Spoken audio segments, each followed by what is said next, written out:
Hello student, this is Adam. Welcome in Science Era. Now in this video we discuss about the short answer of nutrition in plant and nutrition in animals. जैसा कि मैंने आप लोगों को promise किया था my dear कि मैं आप लोगों के लिए स्पेशल वीडियो लेकर आऊँगा about the nutrition in plants and nutrition in animals. पिछला वीडियो में मैंने MCQ करके बनाया था क्वेश्चन, जिसमें से 10, 12, 15, 16 क्वेश्चन होंगे, है ना। तो उसको आप अच्छे से देख लीजिएगा, क्योंकि NCERT एग्जाम्पलर से बहुत सारे क्वेश्चन होते हैं, है ना। ज़्यादातर क्वेश्चन जो है CBSE बोर्ड जो NCERT एग्जाम्पलर्स रखते हैं, क्योंकि NCERT में इन टेक्स्ट क्वेश्चन और एक्सरसाइज क्वेश्चन में बहुत ज़्यादा क्वेश्चन नहीं है, ठीक है। तो मुझे उम्मीद है कि इस क्वेश्चन जो मैं आपको पढ़ाने जा रहा हूँ, ये वीडियो थोड़ा सा लंबा होने जा रहा है। इस वीडियो में आप लोग थोड़ा सा देखिए, बने रहिए और ध्यान से सुनते रहिएगा। तो मुझे उम्मीद है कि सारे क्वेश्चन आपको क्लियर हो जाएगा। सबसे पहला क्वेश्चन NCERT एग्जाम्पलर में 36 है, जहाँ से शुरू होता है शॉर्ट आंसर टाइप क्वेश्चन, और ये कहाँ तक जाएगा, 82 तक जाएगा। लेकिन इस पूरे 36 से लेकर 82 तक में, जिसमें से चारों सेक्शन पे क्वेश्चंस होंगे, आपका रेस्पिरेशन पे भी होगा, न्यूट्रिशन पे भी होंगे, ट्रांसपोर्टेशन पे भी होंगे और एक्सक्रीशन पे भी होंगे। तो इस वीडियो में हम आपको केवल और केवल न्यूट्रिशन का मीन्स वीडियो रख रहा हूँ, जिसमें से जो इंपॉर्टेंट क्वेश्चन जो न्यूट्रिशन का है वो सबको सेपरेट कर दिया हमें। उसके बाद जब रेस्पिरेशन कंप्लीट होगा तो रेस्पिरेशन की बात करेंगे, ट्रांसपोर्टेशन कंप्लीट होगा ट्रांसपोर्टेशन का, और एक्सक्रीशन कंप्लीट होगा एक्सक्रीशन का। चलिए टॉपिक को टाइम वेस्ट ना करते, टॉपिक को शुरू करते हैं। माय डियर स्टूडेंट, पहला क्वेश्चन जो है वो है 36, जिसमें लिखा हुआ है नेम द फॉलोइंग। यहाँ पे देखते रहिएगा और समझते रहिएगा। पहला क्वेश्चन है the process in plant that link light energy with chemical energy. उस प्रोसेस का नाम बताइए जो प्लांट जो है लाइट एनर्जी और केमिकल एनर्जी को दोनों को लिंक करता है। तो इसमें से आपको भी पता है उस आंसर का नाम होगा, क्या होगा, फोटोसिंथेसिस। ये बात बिल्कुल सही है। Question number 2, organism that can make और प्रिपेयर देयर ओन फूड। तो आप सबको पता है कि कौन सा ऑर्गेनिज्म होगा जो अपना फूड को खुद बनाएगा। एक बात मैं आपको बता दूं, हो सकता है मैं इसका क्वेश्चन के साथ उसका आंसर भी आपको सेंड कर दूंगा, ठीक है ना। लेकिन मैं आपको इसमें हिंट्स करूंगा क्या कि आपको ज़रूरी नहीं है कि जो आंसर बुक में दिया हुआ है या पे आपको कहीं से नोट्स मिलते हैं तो वो नोट्स या वो आंसर जो होंगे वो जो दे रहे हैं वो उनके लिए होंगे, लेकिन आपके लिए नहीं है। मैं आपको इस वीडियो में हिंट्स करूंगा क्या कि आप अपना क्वेश्चन खुद भी बनाएं, क्योंकि हर एग्जामिनेशन में क्या होते हैं ना, हर क्वेश्चन में क्या होते हैं, एक ट्रिक होता है, एक उसमें से लॉजिकल वर्ड होते हैं, एक कीवर्ड होता है जिसको आपको याद रखने होते हैं। क्योंकि बायोलॉजी में हमेशा कोई ना कोई कीवर्ड होता है जिसके बिना पे आप हमेशा, है ना, उसमें कंफ्यूजन हो जाए। क्योंकि अगर आप स्टार्टिंग से लेकर एंड तक अगर आप ध्यान देंगे तो उसमें क्या होते हैं ना, हमेशा हम लोग कंफ्यूज हो जाते हैं कि कैसे याद करें क्या है नहीं है। अगर आप किसी भी बायोलॉजी, फिजिक्स, केमिस्ट्री किसी का भी अगर कीवर्ड याद रखेंगे तो आप अपना सेंटेंस खुद भी कर सकते हैं। चलिए क्वेश्चन नंबर 3 की बात करते हैं। The cell organelles where photosynthesis occurs. तो ये कौन नहीं जानता है कि फोटोसिंथेसिस कहाँ होता है? उसका नाम होगा, क्या नाम होगा उसका नाम होगा फोटोसिंथेटिक मीन्स ऑर्गेनेल्स की बात करें तो वो होंगे क्लोरोप्लास्ट। और अगर सेल, अगर यहाँ पे क्वेश्चन लिख देता कि बताइए वो सेल का नाम, तो उसका नाम होगा फोटोसिंथेटिक सेल। क्वेश्चन नंबर आपका D की बात करते हैं। सेल डेट सराउंड अ स्टोमेटल पोर, मतलब कि एक सेल का नाम बताइए जो स्टोमाटा के पोर को, मीन छिद्र को या पिट्स को जो है कवर करके रखता है। तो अभी जस्ट हम लोग जो है इसके पहले वीडियो में मैंने आपको बता रखा, स्टोमाटा का ऊपर तो एक वीडियो भी बना रखा मैंने आप लोगों को। स्टोमाटा को जो बनाने वाला जो सेल होता है उसको हम लोग क्या बोलते हैं, guard cell. Question number E, organism that can not prepare their own food. तो अभी जस्ट मैंने आपको B नंबर सवाल बताया, एक ऑर्गेनिज्म का नाम बताया जो अपना भोजन खुद बनाता है। तो यहाँ पे जस्ट उसका उल्टा है, जो भोजन में अपना फूड खुद प्रिपेयर करता है उसको हम लोग ऑटोट्रॉफ बोलते हैं, और जो नहीं कर पाएगा उसको क्या बोलेंगे हम लोग, हेटेरोट्रॉफ बोलेंगे। अब लास्ट क्वेश्चन जो क्वेश्चन नंबर 36 का है वो है F। An organism secrete an enzyme secret from gastric gland in the stomach act on the protein। आपको पता होगा ये बात, चाहे उसमें बोलता या नहीं बोलता, अगर ये सिर्फ बोला जाता क्वेश्चन में कि बताइए एक ऐसा फूड का नाम बताइए जो सिर्फ और सिर्फ स्टमक में डाइजेस्ट होते हैं, उसका नाम प्रोटीन होगा। और अगर क्वेश्चन में बोल दिया बताइए वो एक एंजाइम का नाम बताइए जो प्रोटीन को डाइजेस्ट करते हैं, उसका नाम और सिर्फ होगा पेप्सिन। तो बात समझ में आ गई है बात आप लोगों को। अब चलते हैं हम लोग question number 37। My dear student, इसमें क्वेश्चन है all plants give out oxygen during day and carbon dioxide during night, do you agree with this statement. ये आंसर, ये पहला बात तो ये जो क्वेश्चन लिखा हो ये पूरा का पूरा गलत है, क्योंकि कभी भी ऐसा नहीं हो सकता है कि प्लांट जो है दिन के वक्त में ऑक्सीजन देंगे और रात के वक्त में कार्बन डाइऑक्साइड देंगे, ये बात कभी भी, क्योंकि यहाँ पे सबसे एक बेसिक बात याद रखिएगा आप लोग, इसमें क्या आंसर बहुत कुछ हो सकता है, बस बेसिक याद रखना कि प्लांट के अंदर जो है फोटोसिंथेसिस दिन के वक्त में होता है, इसमें नो डाउट, लेकिन रेस्पिरेशन दिन और रात दोनों के वक्त में होता है, क्योंकि ये दोनों बिल्कुल एक दूसरे के बिल्कुल इंडिपेंडेंट है, इसमें कोई किसी का लिंकिंग नहीं है, क्योंकि प्लांट का काम है कार्बन डाइऑक्साइड को रिलीज करना और फोटोसिंथेसिस काम है, मीन्स प्लांट में रेस्पिरेशन जो होते हैं ना उसमें कार्बन डाइऑक्साइड हमेशा रिलीज होता है और फोटोसिंथेसिस में ऑक्सीजन रिलीज होते हैं। तो ये क्वेश्चन पहला ही बात, ये क्वेश्चन रॉन्ग है। और अगर इसमें जस्टिफाई करने के लिए बोल रहे हैं, रीजन बताने के लिए बोल रहे हैं, तो रीजन यहाँ पे होगा कि प्लांट हमेशा हमेशा और हमेशा रेस्पिरेशन करते रहते हैं, जिसकी वजह से कार्बन डाइऑक्साइड हमेशा रिलीज होता है। ये बात बिल्कुल बोलना बिल्कुल गलत है कि प्लांट सिर्फ और सिर्फ कार्बन डाइऑक्साइड रात के वक्त में रिलीज होते हैं, दिन के वक्त रिलीज होती है, ये आंसर बिल्कुल गलत है। इसलिए आपका आंसर होगा कि plant always respire and release carbon dioxide even in daytime or at night. So now question number discussed on the 38. In question number 38, how do guard cells regulate opening and closing of stomata? Means stomata कैसे होता है, ये बात तो मैंने आपको बता रखा कि मैं आपको जितना भी वीडियो में जो भी चीज़ एक्सप्लेन किया, मैं कोई भी ऐसा क्वेश्चन नहीं होगा जो आपको समझ में नहीं आएगा। शर्त है कि वीडियो को अच्छा से देखिए, वीडियो को समझिए। मैं सारा पार्ट बाय पार्ट वीडियो बना रखा हूँ मैं nutrition in animals and plants में, कि कोई भी क्वेश्चन पढ़िएगा तो आपको वीडियो समझ में, वीडियो में सारे आंसर मिल जाएंगे। यहाँ पे बात हो रही है कि आखिर ये स्टोमाटल पोर क्लोज और बंद कैसे होता है। मैंने जस्ट एमसीक्यू में बताया था कि स्टोमाटा क्लोज और बंद सिर्फ और सिर्फ किसकी बिना पे होता है, गार्ड सेल की बिना पे। और गार्ड सेल जो होते हैं ना वो तभी वो ओपन और क्लोज होंगे, मीन्स गार्ड सेल तभी होंगे, मीन्स ओपन और क्लोज करेंगे स्टोमाटा को, जब गार्ड सेल के अंदर क्या होंगे, water. When water enter inside the guard cell swell हो जाएंगे, स्टोमाटा ओपन हो जाएंगे। When guard cell releases the water then guard cell क्या हो जाएंगे, फ्लैसिड मीन्स श्रिंक हो जाएंगे और स्टोमाटा क्लोज हो जाएंगे। इसका मतलब रेगुलेशन जो करने वाले क्या होंगे, वो होंगे वाटर के entry inside the guard cell and water का मीन्स आउटकम जो होगा फ्रॉम द गार्ड सेल्स, इसी के कारण जो है स्टोमाटा क्लोज एंड ओपन होते हैं। Now let's discuss the question number 39. Two green plants are kept separately in oxygen-free container, one in the dark and other in the continuous light. बताइए कि दो प्लांट को रखा गया है एक ऑक्सीजन फ्री कंटेनर में। ऑक्सीजन फ्री कंटेनर मतलब कि उस कंटेनर में ऑक्सीजन नहीं है। इसमें से बताइए कि एक प्लांट को रखा गया डार्क रूम में और एक प्लांट को रखा गया लाइट रूम में। तो बताइए इसमें से कौन सा जिंदा रहेगा, ज़्यादा दिन तक लिविंग रहेंगी, रीजन बताइए। यहाँ पे मैं एक बात बता दूं कि एक बात तो सिंपल है, ऑक्सीजन रहे ना रहे प्लांट हमेशा जिंदा रह सकता है, लेकिन शांत में इसमें सबसे इंपॉर्टेंट बात यहाँ पे क्लू लिख दिया है क्वेश्चन में, क्या भाई, continuous in the day time. आपको पता होगा प्लांट अगर ऑक्सीजन बनाता है इसका मतलब कि वो प्लांट फोटोसिंथेसिस कर रहा है और फोटोसिंथेसिस करने के लिए प्लांट को क्या चाहिए, लाइट चाहिए। तो जो डार्क में होंगे वो सिर्फ और सिर्फ रेस्पिरेशन कर सकते हैं, फोटोसिंथेसिस नहीं कर सकते। इसलिए प्लांट जो फोटोसिंथेसिस करने वाले होंगे वो हमेशा और हमेशा क्या करेंगे, जिंदा रहेंगे ज़्यादा दिन तक, क्योंकि वो ऑक्सीजन रिलीज कर रहे हैं। और ऑक्सीजन अगर रिलीज करेंगे उसके बाद ऑक्सीजन नहीं होगा उस जगह पे, तो अपना ही ऑक्सीजन को वापस क्या करेंगे, यूटिलाइज कर लेंगे और उसी की वजह से ज़्यादा दिन तक वो जिंदा रह पाएंगे। Now let's the question number 40.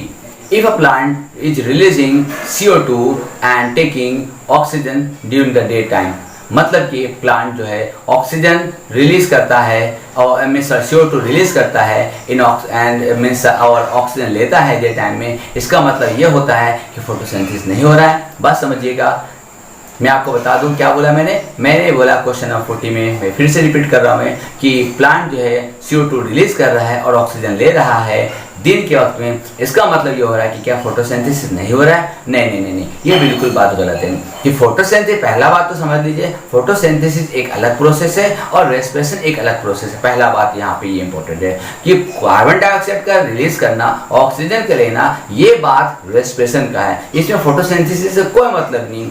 Photosynthesis एक अलग प्रोसेस है। फोटोसिंथेसिस में बात होती है कि plant always take CO2 and releases the oxygen, ये बात अलग है। तो इसमें से ऐसा हो ही नहीं सकता है कि फोटोसिंथेसिस नहीं हो रहा होगा, बिल्कुल फोटोसिंथेसिस तो होना ही होना है, क्योंकि फोटोसिंथेसिस में कार्बन डाइऑक्साइड लिया जाता है, ऑक्सीजन रिलीज किया जाता है। यहाँ पे ऐसा नहीं है, ये क्वेश्चन से कहीं से कोई बात की बात लिखा हुआ नहीं है कि कार्बन डाइऑक्साइड कार्बन डाइऑक्साइड देने और ऑक्सीजन लेने से फोटोसिंथेसिस पे कोई इफेक्ट पड़ेगा। नहीं, ऐसा कोई बात नहीं है। प्लांट हमेशा फोटोसिंथेसिस करता है, तो फोटोसिंथेसिस के बाद रेस्पिरेशन से कोई मतलब नहीं है। रेस्पिरेशन अलग कंडीशंस, क्योंकि प्लांट में डेली सुबह शाम मीन्स मॉर्निंग इवनिंग लाइट सब जगह रेस्पिरेशन होते रहते हैं। फोटोसिंथेसिस जो होते हैं वो दिन के टाइम होते हैं, इसलिए आपको आंसर मिल गया है। Now let's no question number 41। बहुत अच्छा क्वेश्चन है, मतलब बचपन में एक सुने होंगे आप, एक राइम था, हिंदी राइम। क्या था राइम, हिंदी राइम? मछली जल की रानी है, बाहर निकालो मर जाएगी। माय डियर स्टूडेंट, क्वेश्चन कुछ ऐसा ही है कि क्यों मछली बाहर निकलता है पानी से तो मर जाते हैं, मर क्यों जाते हैं? इसका सिंपल आंसर है दो में जवाब में मीन्स दो सेंटेंसेस में मीन्स मैं इसका आंसर बता रहा हूँ मैं,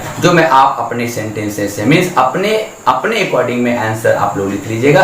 पहला, फिश में लंग्स नहीं होते हैं, इसलिए वो एटमॉस्फेरिक ऑक्सीजन को नहीं ले पाते हैं। दूसरा पॉइंट है कि वो ऑक्सीजन वाटर में डिजॉल्व को ले पाएंगे, वो एटमॉस्फेरिक ऑक्सीजन को नहीं ले पाएंगे। यहाँ पे दो आपको आंसर दे दिया, मैं फिर से रिपीट कर रहा हूँ मैं। फिश में लंग्स नहीं होते हैं, फिश में लंग्स नहीं होते हैं, इसलिए वो डायरेक्टली ऑक्सीजन को नहीं ले पाते हैं, बिकॉज फिश जो है डिजॉल्व ऑक्सीजन को ही वो ले पाते, क्योंकि उसके में गिल्स रेस्पिरेशन होते हैं। और जो लैंड एनिमल्स होते हैं उसमें जो है वो किसका ऑक्सीजन क्या करते हैं, वो लैंड एनिमल्स जो है वो क्या करते हैं, जो लंग से रेस्पिरेशन लेते हैं मीन्स पल्मोनरी रेस्पिरेशन करते हैं, और वाटर एनिमल जो है वो गिल्स रेस्पिरेशन करते हैं। Now let's the question number 42। My dear student, question number 42 में सबसे आसान क्वेश्चन है, ऑटोट्रॉप और हेटेरोट्रॉप में डिफरेंस। तो ये तो 2 नंबर का है, 2 नंबर को तो फाइनली आप जानते होंगे। हेटेरोट्रॉप मीन्स जो अपना भोजन खुद नहीं बनाते हैं,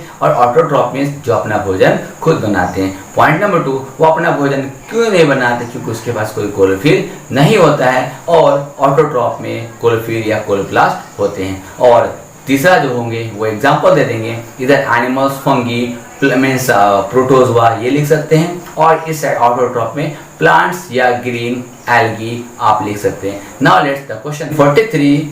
बहुत साइकोलॉजिकल क्वेश्चन है, और इसका आंसर एक या 2 लाइन में हो सकता है, और ये कोई भी लिख सकता है। क्या न्यूट्रिशन जरूरी है ऑर्गेनिज्म के लिए, डिस्कस कीजिए। तो इसमें तो एक ही बात बता दूं मैं आपको,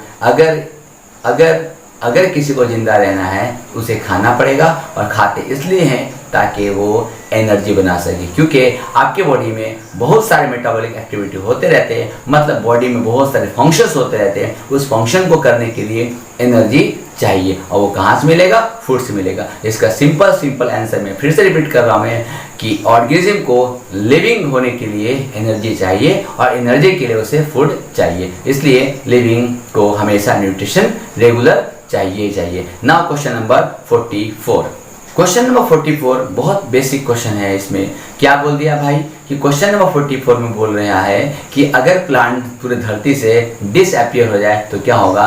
तो इसमें से कोई भी आंसर लिख सकते हैं कि प्लांट अगर डिसअपियर हो जाए तो ऑटोट्रॉप बचेगा ही नहीं, ऑटोट्रॉप नहीं बचेगा तो 2 इसमें से घाटा है। पहला, एब्सेंस ऑफ ऑक्सीजन हो जाएंगे, मीन धरती पर ऑक्सीजन बनाने वाला सिर्फ और सिर्फ प्लांट होंगे, इसलिए ऑक्सीजन खत्म हो जाएगा। और पॉइंट नंबर 2, ऑक्सीजन अगर खत्म हो जाता है तो दूसरा बात क्या, फूड भी नहीं होगा, क्योंकि आपको डायरेक्टली या इनडायरेक्टली फूड जो होंगे वो सिर्फ और सिर्फ प्लांट ही देते हैं, ये बात आपको पता होगा। मीन्स टू से डैट कि प्लांट जो आपको मीन्स अगर हम लोग एनिमल से फूड लेते हैं, जैसे मान लीजिए गाय, भैंस, बकरी है ना, मछली, मीट, मछली, अंडा, जो भी चीज़ हम लोग खाते हैं वो सारी चीज़ें किसके थ्रू मिलते हैं, इनडायरेक्टली प्लांट का ही फूड मिलता है, ठीक है ना। तो प्लांट अगर नहीं हो धरती पे, एक ग्रीन प्लांट नहीं हो धरती पे, तो 2 चीज़ कम से कम नहीं होगा, एक ऑक्सीजन नहीं मिलेगा और दूसरा क्या नहीं मिलेगा, फूड नहीं मिलेगा। Now question number 45। In question number 45 leaves of a healthy, यह क्वेश्चन को सुनिएगा ध्यान से। बोला गया कि कोई भी हेल्दी प्लांट के लीव्स को किसे वैसलीन से कोट कर दिया जाए। वैसलीन तो समझते हैं आप लोग ना, कि ये आपको 45 नंबर क्वेश्चन है कि अगर किसी भी ग्रीन प्लांट के लीव को अगर वैसलीन से पूरी तरह से कोट कर दिया जाए तो क्या वो जिंदा रहेगा। क्या मजाक की बात है, क्वेश्चन को तो मजाक है। सिंपल बात अगर किसी को बोल दी जाए आप अपना नाक और मुंह दोनों को बंद कर लीजिए, तो क्या आप जिंदा रह पाएंगे? नहीं रह पाएंगे। क्योंकि हमको पता है जिंदा रहने की बात हो रही है, तो जिंदा रहने के लिए जस्ट मैंने डिस्कशन किया क्वेश्चन नंबर 44 में कि जिंदा रहने के लिए न्यूट्रिशन चाहिए, और उसके पहले बात कर रहा था मैं कि आपको एनर्जी चाहिए। तो एनर्जी लेने की, चूंकि प्लांट है तो एनर्जी करने के लिए क्या चाहिए उसको? हमेशा और हमेशा ऑक्सीजन चाहिए, और फोटोसिंथेसिस के लिए क्या चाहिए?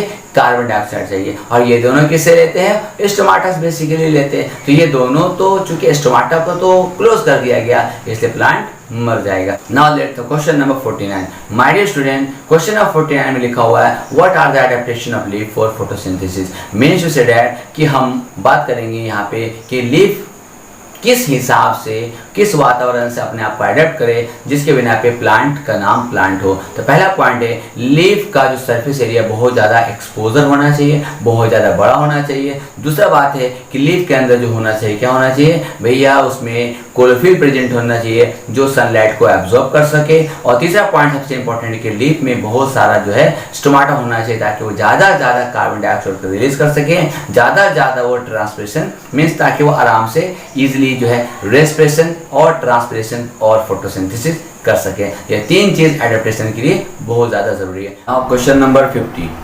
Why is small intestine is in herbivorous longer than the carnivorous. My dear student, ये क्वेश्चन का मतलब होता है कि जो हर्बीवोरस के एनिमल्स के जो intestine means from mouth to anus, ये ज़्यादा बड़ा होता है देन कार्निवोरस। इसका मतलब ये होता है कि अगर हर्बीवोरस क्या खाते हैं भाई? हर्बीवोरस खाते हैं क्या? हर्बीवोरस खाते हैं ग्रीन वेजिटेबल्स या फिर ग्रीन ग्रासेस खाते हैं। लेकिन कार्निवोरस क्या खाते हैं? Carnivorous means heterotrophic animals. My dear student, heterotrophic animals क्या करते हैं? वो फूड को, प्रिपेयर फूड को खाते हैं, या तो वो मीन्स डायरेक्टली हो या इनडायरेक्टली। मीन्स समझ में आ गया बात आप लोगों को? यहाँ पे सबसे बेसिक बात है कि जो हर्बीवोरस एनिमल्स है वो प्लांट्स को खाते हैं, और प्लांट्स का जो सेल्स होते हैं ना, उसके सेल वॉल बने हुए थे सेलुलोज से। और जहाँ तक मुझे पता है सेलुलोज कार्निवोरस एनिमल्स जो है वो डाइजेस्ट नहीं कर पाते हैं। मीन्स टू से दैट जो मीट ईटर एनिमल्स है वो हर्बीवोरस मीन्स जो हर्ब्स होते हैं ना, जो मीन्स ग्रासेस होते हैं ना, उसको खा के डाइजेस्ट नहीं कर पाते। अगर हम लोग डायरेक्टली ग्रास को चबा के खाएंगे, अगर हम लोग ह्यूमन बीइंग की बात करें जिसको ओमनिवोरस बोलते हैं, अगर खाते हैं तो उसको डाइजेस्ट नहीं कर पाएंगे। इसलिए हर्बीवोरस एनिमल्स का जो इंटेस्टाइन है वो ज़्यादा लंबा होता है। क्यों? क्योंकि उसे सेलुलोज वाला फूड को डाइजेस्ट करना पड़ता है। ये आपका आंसर यहाँ पे कंप्लीट हो गया। Now let's the question number 51। Question number 51 बहुत इंटरेस्टिंग सवाल है। ये न्यूट्रिशन से है, क्योंकि इससे पहले वाला जो क्वेश्चन था वो इंटेस्टाइन से था, मीन्स इंटेस्टाइन। अब यहाँ पे क्वेश्चन है कि what will happen if mucus is not secreted by the gastric gland. हम आप लोगों को एमसीक्यू में बता रखा है, इससे पहले भी क्वेश्चन आए थे कि अगर हम लोगों के स्टमक में gastric gland gastric juice release करता है और उस गैस्ट्रिक ग्लैंड के थ्रू उस गैस्ट्रिक जूस में म्यूकस नहीं होगा तो क्या होगा। एक बात को याद रखना आप लोगों को, अगर हम लोग बात कर लेते हैं वॉमिटिंग होने का, अगर आप कभी आप लोगों को ध्यान दिए होंगे कि अगर आपको वॉमिटिंग होता है ना, तो वॉमिटिंग आने से पहले आपके माउथ में बहुत सारे जो है लार आ जाते हैं, मीन्स सैलिवा बहुत ज़्यादा आ जाता है। क्यों? इस वो सैलिवा नहीं बल्कि क्या होते हैं, वो म्यूकस होते हैं। मीन्स टू से दैट अगर आपके स्टमक का कोई भी फूड माउथ में आते हैं ना, तो माउथ में आने से पहले माउथ क्या करता है, पूरी तरह से सैलिवा से उसको भर देता है, मीन्स म्यूकस से भर देता है। क्योंकि स्टमक में प्रेजेंट सेल होते हैं जो कि कंसेंट्रेटेड फॉर्म में होते हैं, वो आपके माउथ में अल्सर प्रोड्यूस ना कर सके, इसलिए ऐसा होता है। इसका मतलब ये हो रहा है हम लोगों के स्टमक में, in our stomach HCl releases, so by protection of the HCl our gastric gland releases first mucus to protect the internal lining of the stomach. तो ये हो गया आपका आंसर। मीन्स कि म्यूकस जो होगा वो क्या करेगा, इसलिए रिलीज होना ज़रूरी है कि अगर रिलीज नहीं होता है तो आपके स्टमक में क्या हो जाएंगे, अल्सर हो जाएंगे, मीन्स छाले पड़ जाएंगे। और छाले पड़ जाते हैं, एक बैक्टीरिया आ जाता है जिसका नाम होगा हेलिकोबैक्टर पाइलोरी, जिसके बिना आप ऐसा हम समझ सकते हैं कि हम लोग स्टमक में घाव हो जाएंगे और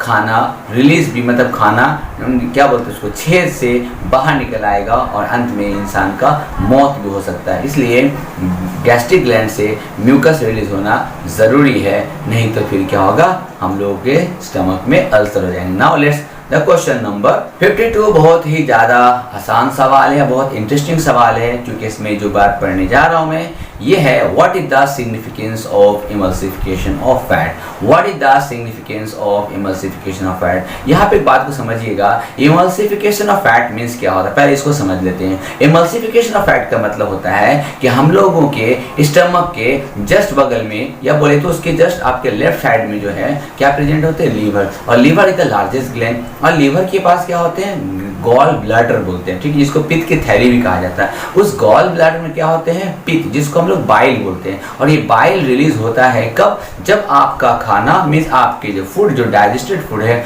जो स्टमक से होते हुए निकल कर कहाँ पाएंगे, स्मॉल इंटेस्टाइन में आएंगे। और जैसे स्मॉल इंटेस्टाइन में आएंगे तो उस वक्त आपका फूड जो होगा वो एसिडिक होगा। तो बाइल पहला काम क्या करेगा, फूड को एसिडिक से उसको क्या बना देंगे, बेसिक या बोले तो अल्कलाइन बना देंगे, इसलिए ताकि आपका फूड जो है ना एसिडिक ना रह सके। पॉइंट नंबर 2, बाइल दूसरा काम ये करता है कि आपके फूड में जो फैट होते हैं ना उसको क्या करते हैं, डाइजेस्ट कर देते हैं। Means digest means break down into larger molecule into smaller molecule, means large globules या लार्ज मॉलिक्यूल से स्मॉल मॉलिक्यूल्स में कन्वर्ट कर देना। अगर ऐसा नहीं हुआ तो पैनक्रियाज से निकलने वाला या फिर स्मॉल इंटेस्टाइन में रिलीज होने वाले इंटेस्टाइनल ग्लैंड ये कभी भी फैट ग्लोब्यूल्स मीन बोले तो फैट को कभी भी डाइजेस्ट नहीं कर सकते हैं। तो बात समझ में आ गई आप लोगों को कि यहाँ पे बात हो गया इमल्सिफिकेशन फैट का एडवांटेज क्या होगा। इमल्सिफिकेशन ऑफ फैट का एडवांटेज होगा कि आपका खाना तभी मीन्स फैट तभी डाइजेस्ट हो पाएगा जब बाइल उसको इमल्सिफाइड करेगा। Now let's the question number 53। Question ध्यान से सुनिएगा आप लोग। What causes movement of food inside the alimentary canal. My dear student, मेरे पास मीन्स आपको जो आंसर दिख रहा है वो आंसर हो सकता है अकॉर्डिंग टू द ऑथर, जैसा कि मैंने पहले ही बात आपको कर दिया है कि आप वो आंसर भी लिख सकते हो अगर आपको इच्छा है तो। लेकिन अगर टॉपिक को समझ में आ गया, आंसर अगर आपको क्वेश्चन का आंसर अगर आपको समझ में आ गया, बेसिक की मैं आपको दे रहा हूँ मैं, अगर आपको समझ में आ गया तो मेरे ख्याल से आपको आंसर याद करने की कोई ज़रूरत नहीं है, क्योंकि सीबीएसई बोर्ड बोलती है कि बच्चे अपना क्वेश्चन का आंसर खुद लिखें। बट बायोलॉजी या साइंस की बात कर लेते हैं या मैथ्स की बात कर लेते हैं, बेसिक कीज होते हैं। Basic keys means to say that कि उसका मेन जो पॉइंट होता है उसको याद रखें, बाकी सेंटेंस अपना यूज कर लें। क्वेश्चन नंबर 53 में what cause the movement of food inside the alimentary canal, means क्या कारण है एलिमेंट्री कैनाल में मीन्स फूड कैसे मूव करते हैं, मतलब कि खाना कैसे ऊपर से नीचे की ओर जाते हैं। तो बहुत से लोगों के दिमाग में ये सवाल होगा कि चूंकि हम लोग खड़े होते हैं, हम लोग बैठे रहते हैं, तो खाना ऑटोमेटिकली अकॉर्डिंग टू ग्रेविटी जाते हैं। लेकिन वो तब क्या होता है, खाना तब अच्छा से डाइजेस्ट होता है जब हम लोग लेटे हुए मोड में होते हैं, जब हम लोग सोए हुए मोड में होते हैं। तो वहाँ पे खाना कैसे जाएंगे, उसका एक वर्ड में आपको आंसर दे रहा हूँ मैं, that's name is peristaltic. Peristaltic या पेरिस्टालसिस याद रखना, पेरिस्टालसिस ही एक ऐसा फंक्शन है जिसका मतलब होता है, एनसीईआरटी लिखा हुआ है, rhythmic contraction and relaxation, means continuous muscles का क्या होता है, फैलना और सिकुड़ने के कारण हम लोगों का फूड जो है बॉडी के एक पार्ट से दूसरे पार्ट में चले जाते हैं। याद रहेगा, आप लोग याद रखना peristaltic movement. Now let's the question number 54। ये बहुत ज़्यादा अच्छा सवाल है, मीन्स क्वेश्चन बहुत अच्छा है। Why does absorption of digested food found occur mainly in the small intestine. My dear student, कि आखिर स्मॉल इंटेस्टाइन ऐसा कौन ऐसा बात है जो हमारा फूड वहीं पे एब्जॉर्ब होता है, लार्ज इंटेस्टाइन में क्यों नहीं होता है या स्टमक में क्यों नहीं होता है। तो मैं आपको बता दूं, इसलिए होता है क्योंकि स्मॉल इंटेस्टाइन में स्पेशलाइज्ड टाइप के स्ट्रक्चर होते हैं जो फिंगर लाइक प्रोजेक्शन के जैसे होते हैं, मीन्स फिंगर के जैसे होते हैं, जिसमें माइक्रो मीन्स विली और विली के ऊपर में और एक माइक्रो विली प्रेजेंट होते हैं, जिसका काम है फूड के, डाइजेस्टेड फूड के वो सारे materials means carbohydrate, protein, fat, minerals और विटामिन्स, ये सारी चीज़ों को क्या करते हैं, एब्जॉर्ब करके ब्लड में मिक्स करते हैं। क्योंकि ये जो विली है या माइक्रोविली है, इसके अंदर से इनर वॉल में जो होते हैं ना, वो क्या होते हैं, बहुत सारे जो ब्लड कैपिलरीज प्रेजेंट होते हैं, लिम्फ वेसल प्रेजेंट होते हैं, जो क्या करते हैं ब्लड कैपिलरीज में वो सारे मीन्स फूड को जो क्या करते हैं एब्जॉर्ब करवा देते हैं, ताकि फूड हम लोगों के हर एक सेल तक पहुंच जाए। तो आंसर आपको मिल गया होगा कि आखिर ऐसा क्यों होता है। उसका बेस्ट एक शॉर्ट की मैं आपको दे रहा हूँ, उसका नाम है विली और माइक्रोविली। याद रखना विली और माइक्रोविली अगर आप याद रखते हो तो मेरे ख्याल से आपका आंसर पूरा हो जाएगा। Now let's the question number 55 है, जहाँ पे हम लोगों को सिर्फ और सिर्फ जो है मैथ द फॉलोइंग करना है। तो अगर कोई बच्चा को पता होगा कि क्वेश्चन कैसा है ना, तो वो आप आराम से हम लोग कर सकते हैं। क्वेश्चन नंबर 55 में हम लोग देखेंगे कि मैथ द फॉलोइंग है, और मैथ द फॉलोइंग आप लोगों को पता ही होगा। मैथ द फॉलोइंग वही बच्चा कर पाएगा जो टॉपिक का नॉलेज रखता हो। तो चलिए बकवास ना करते हुए इसको हम लोग पहले कंप्लीट कर लेते हैं। पहली बात कर लेते हैं, ग्रुप ए में जो है पहला है ऑटोट्रॉपिक न्यूट्रिशन, दूसरा हेटेरोट्रॉपिक न्यूट्रिशन, तीसरा है पैरासाइटिक न्यूट्रिशन और चौथा है digestion and food vacuole. My dear student, तो आपको पता होगा ऑटोट्रॉपिक न्यूट्रिशन कौन करेंगे, सबको पता है ग्रीन प्लांट्स करेंगे। हेटेरोट्रॉपिक कौन करेंगे, सबको पता है डियर करेंगे। और पैरासाइटिक जो है न्यूट्रिशन जो होंगे, पैरासाइटिक तो समझ में आ ही रहा होगा आपको। पैरासाइट मीन्स हम लोग पढ़ चुके हैं, हम वीडियो में आपको बना रखा हूँ मैं। पैरासाइटिक मीन्स होता है जो किसी बॉडी के ऊपर में क्या करेंगे, मतलब अपने होस्ट बॉडी के ऊपर में रहकर अपनी जिंदगी को पूरा करेंगे बिना उसको मारे हुए। तो होंगे यहाँ पे आंसर होंगे क्या होंगे, लीच मीन्स जो ब्लड सक करता है। और चौथा नंबर पॉइंट जो है डाइजेशन इन फूड जो है फूड वैक्यूल है, मीन्स पैरामेशियम की बात कर लेते हैं हम लोग। यहाँ पे क्या होगा कि digestion in the food vacuole जो होगा वो कहाँ पे होगा, पैरामेशियम के शरीर में, मीन्स उसके सेल्स के अंदर होंगे। क्यों ऐसे होंगे, क्योंकि जितने भी यूनिसेलुलर एनिमल्स है, चाहे वो एमीबा हो या फिर हो पैरामेशियम, वो जब भी कोई फूड को खाएगा तो वो फूड हमेशा और हमेशा कहाँ चला जाएगा, फूड वैक्यूल में। Now let the question number 59 question number में हम लोग देखेंगे major event during photosynthesis. My dear student, हम सबको पता है मेजर इवेंट क्या है। एनसीईआरटी में ये 3 या 4 पॉइंट ऑलरेडी मेंशन किए हुए हैं। मेजर इवेंट ऑफ फोटोसिंथेसिस में पहला पॉइंट है absorption of light energy by chlorophyll. Point number B में लिखा हुआ है conversion of light energy into chemical energy. Option number C में लिखा हुआ है फोटोलाइसिस ऑफ वाटर, मीन्स बोले तो break down of water into hydrogen and oxygen. And point number 4 में लिखा हुआ है क्या, रिडक्शन ऑफ, क्योंकि इसमें हम लोग ऑप्शन ऑलरेडी पढ़ चुके हैं एमसीक्यू में कि रिडक्शन होगा, कभी ऑक्सीडेशन नहीं होगा माय डियर। रिडक्शन याद रखना पॉइंट को। तो ये तो इवेंट जो है ये आपको याद रखना। अगर एक बात मैं आपको बता दूं, अगर यहाँ पे जो शॉर्ट आंसर की जगह पे लॉन्ग आंसर हो जाए तो वहाँ पे लिखा रहेगा मैकेनिज्म ऑफ फोटोसिंथेसिस। अगर मैकेनिज्म अगर हो जाए तो वहाँ पे आपको क्या करना है, केवल क्या करना है, वहाँ पे आपको एक क्वेश्चन मीन्स रिएक्शंस लिख देने होंगे आपको। अगर आप रिएक्शंस लिख देते हैं और उसके बाद ये तीनों पॉइंट लिख देंगे तो मेरे ख्याल से आपको लॉन्ग आंसर कंप्लीट हो जाएगा। Now let the question number 60, ठीक है ना। क्वेश्चन नंबर 60 बहुत ज़्यादा आसान है और यहाँ पे बहुत ज़्यादा सोचने वाली क्वेश्चन है। मतलब कि ये क्वेश्चन सब बच्चा नहीं बना पाएगा, ये बच्चा वही बनाएगा जो मीन्स फोटोसिंथेसिस वाले टॉपिक को कंप्लीट किया है। In each case of the following situations what happened to the rate of photosynthesis. My dear students, मिकी रेट ऑफ फोटोसिंथेसिस में क्या होगा, क्या वो रेट समझते होंगे ना, इंक्रीज या डिक्रीज। मतलब फोटोसिंथेसिस फास्ट होना कब होता है, दिन के वक्त में। फोटोसिंथेसिस स्लो कब हो जाता है, रात के वक्त में। तो मैं आपको यहाँ पे 4 ऑप्शन दिखा रहा हूँ, मीन्स आपके स्क्रीन पे 4 क्वेश्चन यहाँ पे दिख रहा है। पहला क्वेश्चन है क्लाउडी डेज। क्या क्लाउडी डेज होंगे तो क्या फोटोसिंथेसिस का जो रिएक्शंस होंगे क्या वो फास्ट होंगे या स्लो होंगे।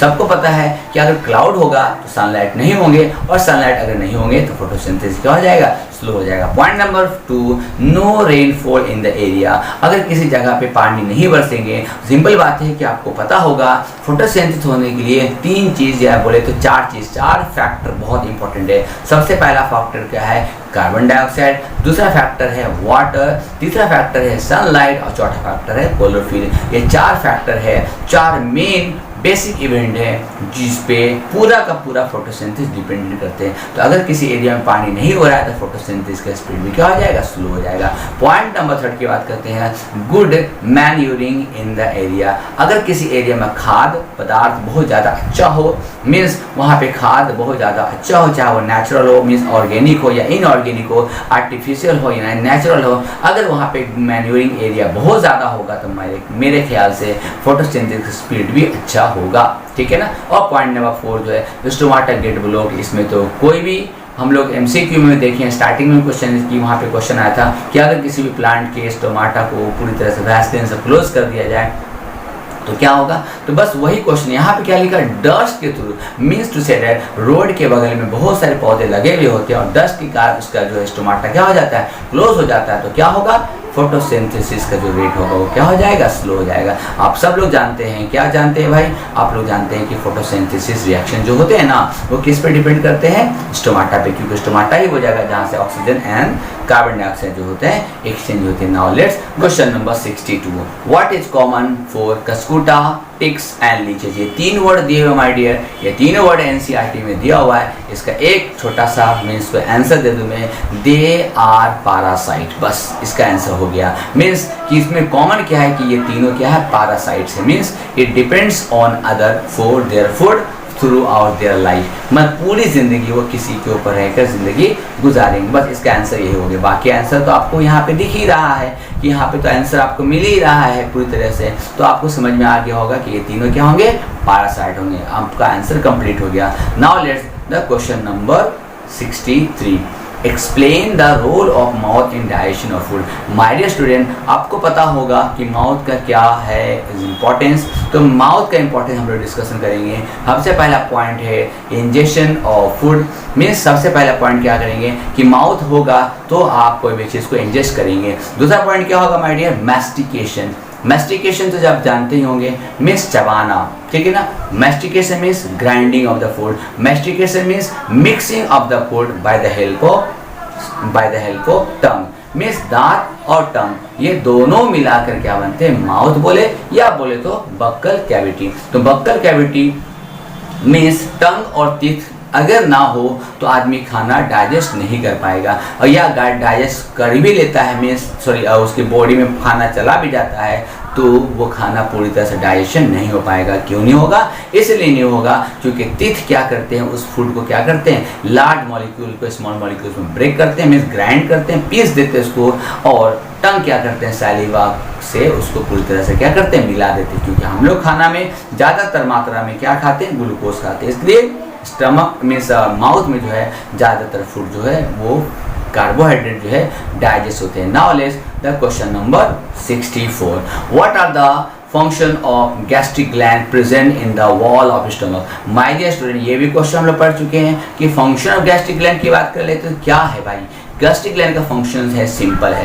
पहला बात, गैस्ट्रिक ग्लैंड का फंक्शन क्या है, it releases the mucus, जैसा कि मैंने आपको बता दिया, इट रिलीज द HCl, ये भी मैंने आपको बता दिया, इट रिलीज द पेप्सिन। अब मैं थोड़ा सा पेप्सिन के बारे में बात कर लूँ, इसका वीडियो मैंने आपको ऑलरेडी बना रखा, क्योंकि हम लोग क्वेश्चन आंसर कर रहे हैं, तो फिर से एक बार थोड़ा सा डिस्कशन कर लेते हैं यहाँ पे कि गैस्ट्रिक ग्लैंड क्या करते हैं, 3 चीज़ रिलीज करते हैं। पहला काम है म्यूकस रिलीज करते हैं ताकि स्टमक का इंटरनल लाइनिंग को प्रोटेक्ट किया जा सके। फिर किया जाता है रिलीज किसको, HCl को। HCl रिलीज करने का पहला मकसद क्या है कि आपके फूड में कोई भी जर्म या कोई माइक्रोब या बैक्टीरिया वायरस एंटर हो गया है तो वो किल हो जाए। पॉइंट नंबर 3, म्यूकस का जो पॉइंट नंबर 2 HCl का जो फंक्शन है वो है माय डियर क्या कि अगर आपका फूड जो है सैलिवा मिक्सिंग है तो सैलिवा के एक्शन को रोकेगा और आपके फूड को क्या करेगा, एसिडिक बनाएगा। अब यहाँ पे सवाल होता है एसिडिक बनाए तो बनाए कैसे, एसिडिक इसलिए बनाएगा क्योंकि पेप्सिन जो है ना एसिडिक फूड को क्या करते हैं, वो कन्वर्ट करते हैं, मीन्स कि पेप्सिन वर्क करते हैं एसिडिक फूड में, और साथ ही साथ पेप्सिन जो है प्रोटीन को डाइजेस्ट करते हैं। तो स्टमक एक ऐसा जगह जहाँ पे स्पेशली प्रोटीन डाइजेशन स्टार्ट होता है। समझ में आ गया बात आपको। तो गैस्ट्रिक ग्लैंड का फंक्शन क्या है कि अगर HCl नहीं होगा तो हम लोग माइक्रोब से नहीं बच पाएंगे, HCl नहीं होगा तो कभी प्रोटीन डाइजेस्ट होगा ही नहीं, और HCl अगर नहीं मीन्स अगर म्यूकस नहीं होगा तो HCl स्टमक को हार्म करेगा। इसका मतलब कि गैस्ट्रिक ग्लैंड में निकला गया वो सारे गैस्ट्रिक जूस एक दूसरे पे पूरी तरह से फुल्ली डिपेंडेंट है, इसलिए गैस्ट्रिक ग्लैंड का इंपॉर्टेंट बहुत ज़्यादा हमारे डाइजेशन में है। Now let's the question number 65 में 2 कॉलम आपका दिया हुआ है, इसमें देखिएगा कॉलम नंबर A में कुछ एंजाइम का नाम दिया हुआ है, जिसमें ट्रिप्सिन दिया हुआ है, जिसमें एमाइलेज दिया हुआ है, जिसमें बाइल दिया हुआ है, इसमें पेप्सिन दिया हुआ है। तो मैंने आपको पहले भी बता रखा, वीडियो बना रखा मैंने आप लोग, और आप लोग पढ़े हुए हैं तो आपको समझ में यहाँ पे आ जाएगा। ट्रिप्सिन की बात कर लेते हैं माय डियर। तो ट्रिप्सिन जो है हमेशा ये हमेशा जो रिलीज किससे होते हैं, पैनक्रियास से होते हैं। अगर हम लोग एमाइलेज की बात कर सकते हैं तो वहाँ पे सैलिवा भी, देखो यहाँ पे बात को समझिएगा, एमाइलेज 2 जगह से रिलीज होता है, क्योंकि ऑप्शन में एमाइलेज सेलेब्री एमाइलेज मीन सैलिवा ऑलरेडी लिखा हुआ है, क्योंकि यहाँ पे एमाइलेज लिखा तो इसलिए आंसर जो होगा कन्फ्यूजन होगा। एमाइलेज पैनक्रियास से भी रिलीज होता है और एमाइलेज जो है सैलिवा से भी रिलीज होता है, इसलिए चूंकि यहाँ पे एक ऑप्शन ऑलरेडी मेरा ट्रिप्सिन हो चुका है पैनक्रियाज के लिए, तो दूसरा ऑप्शन एमाइलेज होगा। अगर पैनक्रियाज नहीं होता या एमाइलेज मीन्स सलेवा नहीं होता तो इसका आंसर पैनक्रियाज भी हो सकता था, ठीक है ना। उसके बाद थर्ड ऑप्शन जो है बाइल है, और ये बाइल किससे रिलीज होता है आपको बता रखा मैंने, वो होता है लीवर से। और चौथा ऑप्शन जो आपका पेप्सिन है, तो पेप्सिन के लिए तो पहले बता दें गैस्ट्रिक ग्लैंड ही पेप्सिन को रिलीज करते हैं। तो बात समझ में आ गई बात। Now the question number 66। Question number 66 बहुत ज़्यादा आसान क्वेश्चन है। Name the correct substrate for the following enzyme, means जो फॉलोइंग एंजाइम का जो लिस्ट दिया हुआ अभी हम लोग जस्ट मैचिंग किए थे, और इसके पहले भी हम लोग पढ़ चुके हैं, इस पे स्पेशल वीडियो भी बना हुआ मेरा एंजाइम के ऊपर में। फिलहाल फिर भी मैं बता दूं, it's my duty to solve the questions. Enzyme यहाँ पे ट्रिप्सिन लिखा हुआ है, एमाइलेज लिखा हुआ है, पेप्सिन लिखा हुआ है, लिपेज। देखो इसमें याद रखना है आपको, ट्रिप्सिन हो या पेप्सिन हो, जब भी ये ट्रिप्सिन पेप्सिन जब भी वर्ड होगा तो हमेशा इसका आंसर होगा प्रोटीन। पॉइंट नंबर 2, लिपेज लिखा हुआ है, लिपेज बना है, इसमें शॉर्ट ट्रिक है, L for lipase, L for lipid. Trypsin में P आ रहा है, तो ट्रिप्सिन हो या पेप्सिन हो इससे प्रोटीन हो गया। बाकी एमाइलेज चाहे वो सेलेब्री एमाइलेज हो या पैनक्रियाटिक एमाइलेज हो, एमाइलेज बोलेगा तो आपको उससे याद रखना क्या चीज़, ग्लूकोज या कार्बोहाइड्रेट या स्टार्च। समझ में आ गया बात, तो आपको आंसर मिल गया आपको। तो माय डियर स्टूडेंट, आप इस मैसेज को पहुंचाइए दूसरे को, जो लोग तैयारी कर रहे हैं, है ना, जो लोग बहुत ज़्यादा मेहनत कर रहे हैं, जिनको बायो में थोड़ा सा डाउट्स है, मुझे नहीं पता है कि किनको कितना अच्छा लग रहा है। अगर आपको अच्छा लग रहा है तो आप इसको दूसरे तक फैलाइए, उसको मैसेज कीजिए, और फिर इस वीडियो को जो है आपको लाइक कीजिए, शेयर कीजिए, कमेंट्स करिए, और थोड़ा सा हो सके तो आप उसको सब्सक्राइब भी कर दीजिए। सबसे इम्पोर्टेंट है कि आप अगर रिस्पॉन्स देते हैं तो मेरा और भी ज़्यादा मुझे हेल्प मिलेगा, और भी ज़्यादा अच्छे वीडियोज़ या अच्छे क्वेश्चंस जो है, ताकि आपके जो क्लास 10th के फाइनल एग्जामिनेशन में इस कम से कम क्लास 10 के बायोलॉजी का कोई भी डाउट नहीं रहे। तो माय डियर स्टूडेंट, मिलते हैं हम लोग अगले वीडियो में। मैं अगले वीडियो आप लोगों के लिए रेस्पिरेशन लेके आ रहा हूँ, मैं रेस्पिरेशन इन ह्यूमन बीइंग और रेस्पिरेशन इन प्लांट्स और रेस्पिरेशन इन माइक्रो ऑर्गेनिज्म। उसके बाद फिर मैं आपको लेकर आऊँगा ट्रांसपोर्टेशन के ऊपर, ठीक है। तो बकवास बंद करते हैं हम लोग, मिलते हैं हम लोग नेक्स्ट वीडियो, तब तक के लिए गुड बाय।